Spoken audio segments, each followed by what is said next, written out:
O que é que vocês acham? A Dilma volta ou não volta ao governo? Eu faço outra pergunta. Você acha que ela deve ou não deve voltar ao governo? Essa possibilidade existe mesmo, hein? Olha, eu vou dizer uma coisa para vocês, hein? Eu quero listar aqui dois fatos, né? O governo Temer fez agora 2 semanas. Nessas 2 semanas, o que nós temos visto aí é uma série de incidentes, quase todos provocados por revelações relacionadas com a Lava Jato. Não foram nem operações da Lava Jato. Não foram nem operações da Lava Jato. Foram incidentes que se relacionam com a Lava Jato. Mais especificamente essas gravações, feitas aí sempre com a presença do Renan Calheiros. 2 delas com o Renan Calheiros e a outra com o Sarney. Na verdade, até eu analisei cada uma dessas gravações. Na verdade, ali tem muita conversa. Tem muita conversa. Se o cenário não fosse esse que é atualmente, aquilo ali até passaria por conversa de políticos, porque de concreto mesmo não tem nada, mas de como crime, né? Mas, enfim, o cenário é muito movediço do ponto de vista político, né? Não é boa hora, né? Eu até hoje estava conversando com um amigo meu exatamente sobre isso, porque ele estava me perguntando em relação a essas gravações. E o que eu estava dizendo para ele? Olha, eu estou lendo um livro, uma biografia do Mikhail Gorbachev, ele acabou de lançar, chamado Minha Vida. Eu quero recomendar a você, já estou quase na metade do livro. Mas ontem à noite, casualmente, eu estou falando com vocês aqui na terça-feira, dia 31 de maio, mas no dia 30 de maio, ontem à noite, em casa eu estava lendo essa biografia do Gorbachev. Não é bem uma biografia, mas enfim, ele conta a vida dele, né? Minha Vida é o nome. Trata mais das coisas até relacionadas com a mulher dele, com a Raíssa, com a filha Irina, com a família dele. Mas claro que o pano de fundo é a ida dele desde a cidade onde ele começou, em Stavropol, até Moscou, depois quando ele acabou se tornando o todo-poderoso czar comunista da União das Repúblicas Socialistas Soviéticas. Mas ele conta o seguinte, num determinado ponto do livro.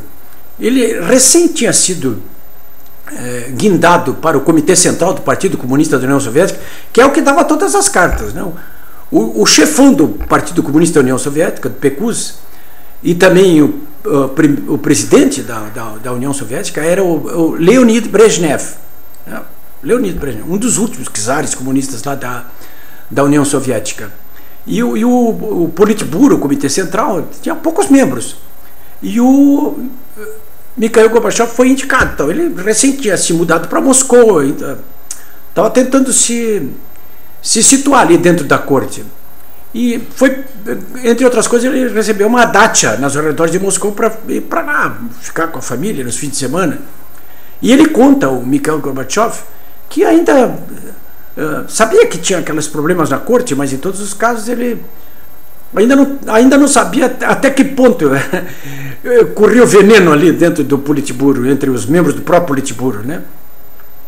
E ele conta então que no fim de semana resolveu fazer uma comida lá na casa dele, na dacha, e ligou para um companheiro dele do Politburo, o Suslov, que era um dos maiores teóricos do comunismo na época, e convidou o Suslov, disse: Suslov, venha você e a sua mulher aqui almoçar com a gente aqui na minha dacha, nós somos meio vizinhos e tal. E o Suslov então disse para ele o seguinte: olha só, isso tem muita relação com o que eu vou contar aqui do que está acontecendo no Brasil nesse momento. O Suslov pegou e disse para ele no telefone: olha, eu não vou poder ir aí almoçar com você. E o Gorbachev então ficou surpreso, disse: mas por que você não pode vir aqui? Diz ele: olha, o Gorbachev, se eu for aí, o Brezhnev, que é o chefe do partido, que é o chefe do governo, ele vai saber imediatamente que eu estive aí. Ambos fazíamos parte do Comitê Central, do Politburo. Portanto, o Brezhnev vai ficar sabendo que eu estive aí e vai se perguntar como que o Suslov esteve lá com Mikhail Gorbachev e ninguém me consultou antes a respeito disso. E a intriga estará feita, disse Suslov. E nada mais disse. Então, o que eu quero dizer para vocês é que as circunstâncias, elas podem transformar um mero almoço social numa intriga palaciana de proporções até trágicas, porque naquela época se matava gente assim sem mais nem menos, né? Mas claro que nós não chegamos a tanto aqui no Brasil, mas as circunstâncias neste momento levam a gente até a conclusão de que dar bom dia para alguém que está tramitando por esse entorno aí da Lava Jato, dar bom dia, e se estiver gravando esse bom dia, a gente pode acabar complicado. E é mais ou menos o que aconteceu com essas 3 gravações. Sinceramente, se eu tivesse enxergado ali uma patifaria grossa, eu diria aqui para vocês, eu não tenho por que não fazer isso, né? Alguém vai me dizer assim, mas o Renan Calheiros não é nenhum lanche. Não, ora, eu sei que não é, nem morro de amores por ele, eu quero mais é que eles vão para cadeia, esses bandidos todos. Mas não vamos exagerar. E aí então eu volto à questão da Dilma Rousseff. Ela volta ou não volta? Então, primeiro nós temos esse caso dessas crises continuadas que estão ocorrendo aí, tudo em função dessas circunstâncias ligadas à Lava Jato. E eu não estou falando das operações que virão aí da Lava Jato. Ainda não estou falando da delação premiada do Marcelo Odebrecht, porque ele fechou na quarta-feira da semana passada a delação. Daqui a pouco vai começar a vazar tudo do que ele está dizendo.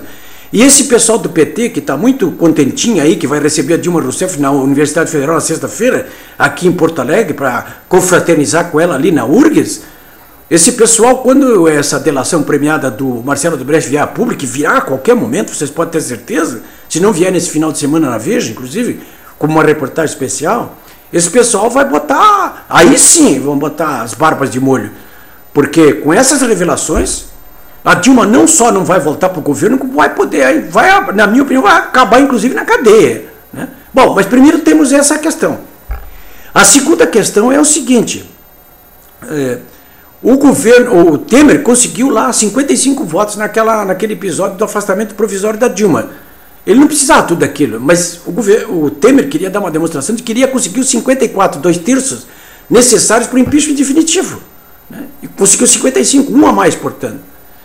Nesta terça-feira saiu a informação de que 2 senadores que votaram anteriormente no pedido de afastamento temporário agora mudaram de voto. Um deles, o Romário. Se mudar de voto, é claro que não tem mais maioria de 2/3 para a volta de Dilma. E o mercado já aqui na terça-feira de tarde ficou ouriçadíssimo. O dólar chegou a pular para 3,62. Por quê? Porque as pessoas temem que a Dilma volte ao governo. Olha, e pelo que eu acabei de dizer, se as coisas ficarem estratificadas como estão agora, com essas crises continuadas do governo Temer, e com esses votos mudando no Senado Federal, eu responderia positivamente sim. Eu acho que corre esse risco aí, né?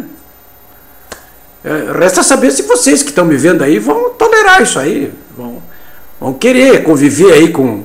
Hoje saíram os novos números sobre desemprego no Brasil, o recorde total desde que existe pesquisa a respeito disso, quase 12 milhões de trabalhadores desempregados, a recessão batendo esse ano em quase 4%.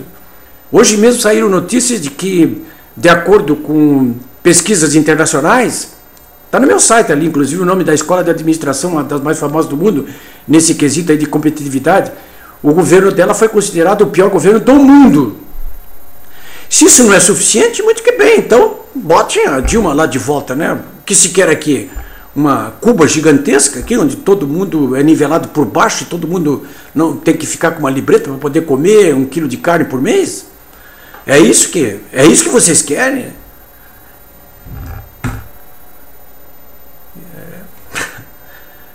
Eu não quero isso, não. Enfim, eu estou aqui no bom combate todos os dias, né? Mas Tá na hora de pensar seriamente se não é o momento de voltar para a rua, sabe? Muito bem, vamos para outra, né?